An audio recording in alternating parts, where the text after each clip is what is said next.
Standard topic by Ravish. हाँ, तो देखिए बच्चे, आज हम स्टार्ट करेंगे रिसोर्सेज एंड डेवलपमेंट। ये हमारे 10th क्लास का ज्योग्राफी का फर्स्ट चैप्टर है, रिसोर्सेज एंड डेवलपमेंट, संसाधन एवं विकास। ये चैप्टर बच्चे मैं एनसीईआरटी बेस पे ही पूरा का पूरा कराऊंगा, क्योंकि आप एक बार एनसीईआरटी पढ़ लोगे तो आपको सारा थीम याद रहेगा कि क्या क्या चीज़ें हमारे बुक में है। क्योंकि बहुत बच्चे एनसीईआरटी नहीं पढ़ते हैं, सिर्फ क्वेश्चन आंसर देख लेते हैं एग्ज़ाम आइडिया से, या बहुत सारे मटेरियल्स हैं उसमें से। फर्स्ट है आपका resources and development.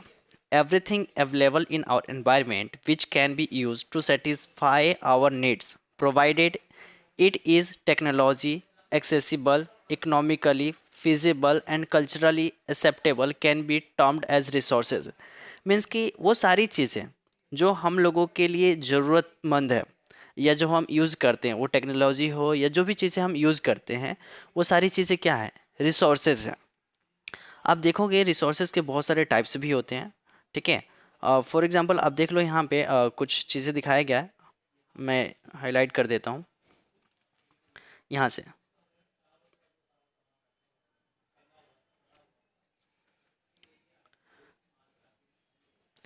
These resources can be classified in the follows ways। For example आप देखिए, फर्स्ट है आपका on the basis of origin. पहला आपका on the basis of origin. Second है on the basis of exhaustibility, यानी इसमें भी दो हैं, renewable and non renewable. And third है आपका on the basis of ownership, यानी मालिकाना। ऑनरशिप मीन्स मालिक कौन है उसका, इस बेस पे होता है। इसमें आपके आते हैं चार, इंडिविजुअल, कम्युनिटी, नेशनल, इंटरनेशनल। फिर आपका आता है फोर्थ है आपका on the basis of status of development. इसमें भी आपके आते हैं potential, develop, stock and reserve. इसमें हो गए आपके तीन। इस रिसोर्सेज को चार्ट को देखिए, इसमें लिखा हुआ है रिसोर्सेज टू टाइप्स के होते हैं, एक नेचुरल और एक ह्यूमन बाय होते हैं। जो नेचुरल होते हैं उसमें दो तरीके के होते हैं, एक रिन्यूएबल और एक नॉन रिन्यूएबल। यानी प्राकृतिक में दो होते हैं, एक नवीकरणीय संसाधन, एक अनवीकरणीय संसाधन। इसके भी पार्ट्स है, अब देखिए, जैसे कि कंटिन्यूस और फ्लो, विंड, वाटर, ये सब रिन्यूएबल है, जो कि बार बार बन जाते हैं, रिन्यू हो जाते हैं। जबकि कुछ चीज़ें हैं जो रिन्यूएबल नहीं हो पाती हैं। अब इसमें आपको बस इतना ही फिलहाल याद रखिए कि इसमें दो तरीके के होते हैं, एक होता है नेचुरल, एक होता है ह्यूमन। नेचुरल में रिन्यूएबल और नॉन रिन्यूएबल आता है। अब हम करेंगे वन बाय वन करके, जैसे टाइप्स ऑफ रिसोर्सेज जो होता है, इसमें पहला जो हमने अभी पढ़ा था on the basis of origin. On the basis of origin, इसमें पहला आपका आता है on the basis of origin biotic resources and abiotic resources. जो बायोटिक रिसोर्सेज है, ये this are obtained from biosphere and have life such as human beings, flora and fauna, fisheries, livestocks. ये सारी चीज़ें क्या हैं, बायोटिक रिसोर्सेज हैं, जैविक, जिसे हम जो जीवित हैं। एक होता है एबायोटिक रिसोर्सेज। एबायोटिक रिसोर्सेज में आपका आता है all those things which are compose of non living things are called abiotic resources. For example rocks, ठीक है, रॉक्स हो गया, मेटल्स हो गया, एटसेट्रा। इसी में फिर हम बात करते हैं ऑन द बेसिस ऑफ एक्सॉस्टिबिलिटी, यानी कि क्या क्या चीज़ें अवेलेबल हो पाती हैं, जैसे रिन्यूएबल और नॉन रिन्यूएबल हमें पढ़ना है इसमें ऑन द बेसिस ऑफ एक्सॉस्टिबिलिटी में।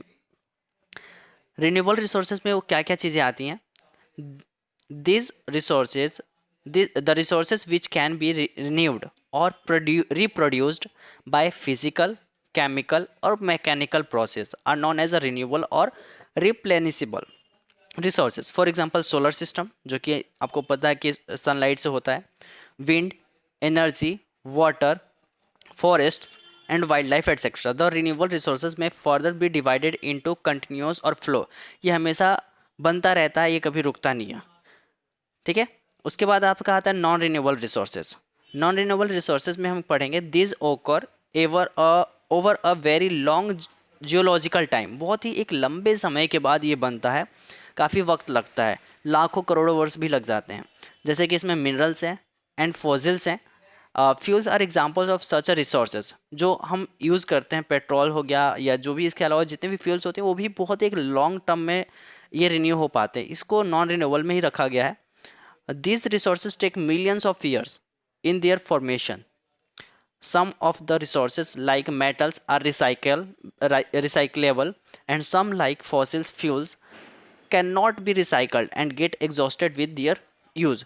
वो यूज़ करने के बाद ख़त्म हो जाते हैं, हम उसको रिसाइकल नहीं कर सकते हैं, या काफ़ी वक्त लगता है, लाखों करोड़ों वर्ष लग जाते हैं इसको रिन्यूएबल होने में, इसलिए इसको नॉन रिन्यूएबल में रखा गया है। फिर हम देखते हैं on the basis of ownership. On the basis of ownership में क्या होता है कि इंडिविजुअल रिसोर्सेज है, इंडिविजुअल कम्युनिटीज़ में मैंने अभी बताया था कि इसके भी तीन एक ऑन द इंडिविजुअल रिसोर्सेज, दूसरा आपका कम्युनिटी ऑन रिसोर्सेज, फिर थर्ड आपका आता है यहाँ पे, ये आ गया आपका नेशनल रिसोर्सेज, और इसी के साथ आपका फोर्थ भी टॉपिक बनता है इंटरनेशनल रिसोर्सेज। अब देखिए हम इसमें पढ़ते हैं पहला इंडिविजुअल रिसोर्सेज। इसमें बोला गया है there are also owned privately by individuals. Many farmers own land which is allotted to them by government against the payment of revenue. In villages, there are people with land ownership, but there are many who are landless. देखिए अब यहाँ पे क्या बताया गया है कि there are also owned privately, जो चीज़ें हम लोगों को अपना प्राइवेट चीज़ें होती हैं जिसे पे सिर्फ हमारा अधिकार है और किसी का अधिकार नहीं है, वो सारी चीज़ें इंडिविजुअल रिसोर्सेज कहलाती हैं। जैसे कि मान लीजिए आपका मकान है, ठीक है, ये आपका इंडिविजुअल रिसोर्सेज है।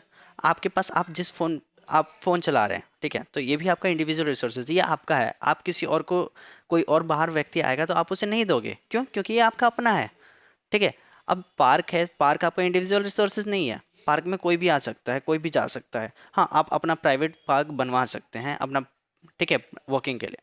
तो इंडिविजुअल रिसोर्स में वो सारी चीज़ें आती हैं जो आपका अपना है, उस पर सिर्फ आपका अपना अधिकार है, उस पर और किसी का अधिकार नहीं है। इसी में हम देखते हैं in villages there are people with land ownership, but there are many who are landless.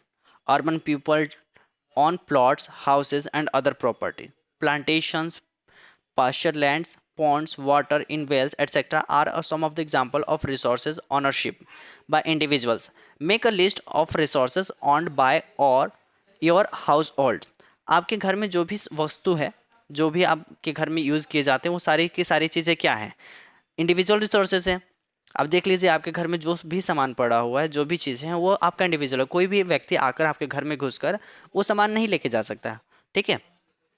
फिर आता है एक community owned resources. Community owned resources में क्या आता है? There are resources which are accessible to all the members of the community.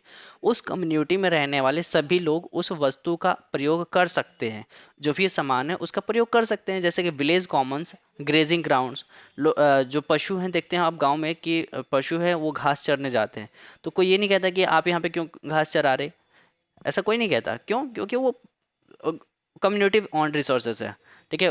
कोई भी पशु आया चर लेता, उससे कोई शिकायत नहीं कर सकता। विजुअल ग्राउंड्स हो गया आपका, विलेज पॉन्ड्स हो गया, एटसेट्रा पॉन्ड्स, और पब्लिक पार्क हो गया, पिकनिक स्पॉट्स हो गए, ये सारी चीज़ें क्या है? ये सारी कम्युनिटी ऑन रिसोर्सेज हैं। फिर हम आते हैं यहाँ पे playgrounds in urban areas are playground urban areas are de facto accessible to all the people living there. और वहाँ पे हर कोई प्लेग्राउंड हो तो वहाँ पे भी खेल सकते हैं, बच्चे हो कोई भी हो, पीपल लिविंग देयर वहाँ पे रह सकते हैं। तो ये सारी चीज़ें आपकी आ जाती हैं कम्युनिटी बेस्ड। फिर आता है आपका थर्ड आता है नेशनल रिसोर्सेज। नेशनल रिसोर्सेज में हमें क्या पढ़ना है? Technically all the resources belong to the nation, जो कि नेशन यानी देश से रिलेटेड है। The country has legal power, और कंट्री के पास क्या है? लीगल पावर है to acquire even private property for public goods. You might have seen road, canals, railways being constructed on the fields owned by some individual. Urban development authorities get empowered by the government to acquire land, all the minerals, water resources, forest, wildlife, and wildlife हो गया आपका land within the political boundaries and oceanic area up to 12 nautical miles from the coast, termed as the territorial water and resources therein belong to the nation। यानी कहने का मतलब क्या है कि नेशनल जो रिसोर्सेज होती हैं, इसमें हर एक चीज़ जो भी गवर्नमेंट है वो उस पर गवर्नमेंट का हक होता है, वो नेशनल है, उस पर कोई भी आ जा सकता है, उस देश का रहने वाला कोई भी व्यक्ति। जैसे कि फॉर एग्जांपल रेलवेज हो गया, हम रेलवेज की बात करते हैं, रेलवेज हो गया, तो रेलवेज हमारा कोई अपना पर्सनल नहीं है, ठीक है, किसी एक व्यक्ति का नहीं है, किसी स्टेट का भी नहीं होता है। नेशनल रिसोर्सेज का मतलब होता है वो राष्ट्र का है। अगर वो सबकी यूज़ के लिए है तो वो सब कोई यूज़ कर सकता है, कोई ये नहीं कह सकता कि ये हमारे राज्य से होकर गुजरता है तो इस पर हम नहीं जाने देंगे, ठीक है। तो रेलवेज हो गया आपका, रोड्स हो गया, रोड्स आप देखते हैं कि रोड से कई लोग सुबह से शाम तक आते जाते हैं, लेकिन कोई ये थोड़ी कहता है कि हमारे घर के आगे से ये रोड जा रहा है इसलिए हम आपको यहाँ से जाने नहीं देंगे, ऐसा नहीं कहता कोई। तो इसी तरीके से बहुत सारे ऐसे रिसोर्सेज हैं जो कि नेशनल रिसोर्सेज में आते हैं। फिर हम बात करते हैं international resources. There are international institutions which regulate some resources. The oceanic resources beyond 200 nautical miles of the exclusive economic zone belong to open ocean, and no individual country can utilize these without the concurrence of international institution. देखिए बहुत सारी ऐसी चीज़ें हैं जो international level पे होती हैं, जैसे कि वायुयान जब उड़ता है, जब एरोप्लेन हवा में उड़ता है, तो कोई ये थोड़ी कहता है, कोई कंट्री ये नहीं कहता कि हमारे देश के ऊपर से क्यों ले जा रहे हो जहाज। देखिए ऐसा कोई नहीं कहता। इसी तरीके से जो समुद्र है, समुद्र से कोई भी देश समुद्र से कोई भी बड़ी बड़ी जहाज़ें पार होती हैं, तो कोई ये नहीं कह सकता कि हमारे देश के बीचों बीच से या हमारे देश के बगल से ये समुद्र निकलता है इसलिए आप यहाँ से नहीं निकाल सकते अपनी जहाज़। तो ये इंटरनेशनल रिसोर्सेज होती हैं। इसी तरीके से और भी एक दो रिसोर्सेज हैं। हम बात करते हैं अब on the basis of the status of development. इसमें आपका आता है पोटेंशियल रिसोर्सेज।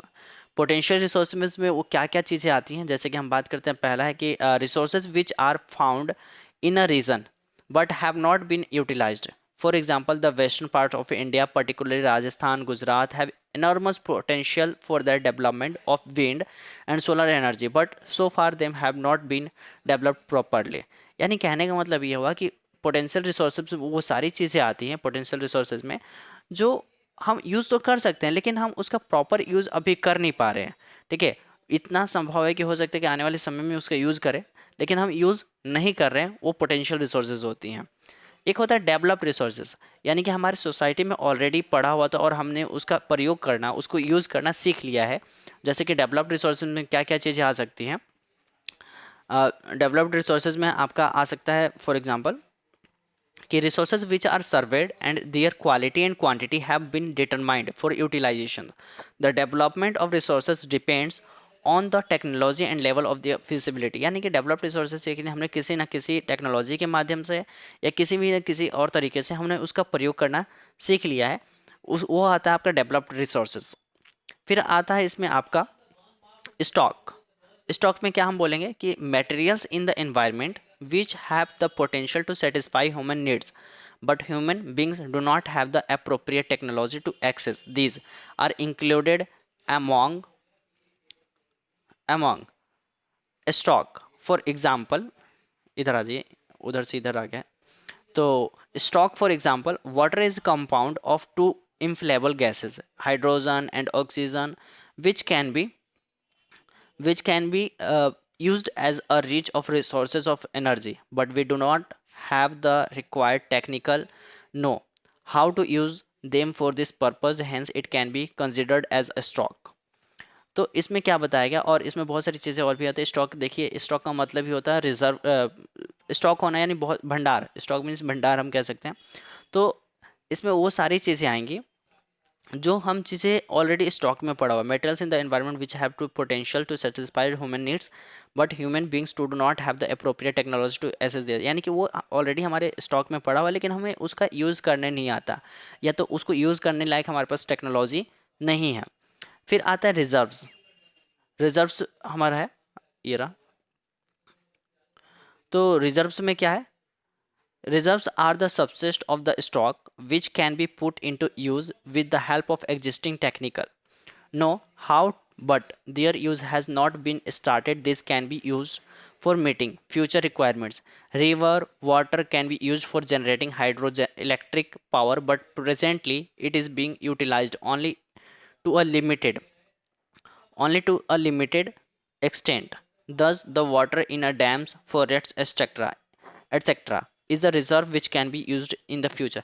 यानी वो सारी चीज़ें रिजर्व हैं जो कि हम यूज़ तो कर सकते हैं बट अभी नहीं, अभी इसकी कोई ज़रूरत नहीं पड़ रही है, वैसे ही पड़ा हुआ रिजर्व से सुरक्षित है। ठीक है, हम आने वाले समय में उसका प्रयोग कर सकते हैं। ये हो गया हमारा रिजर्व्स।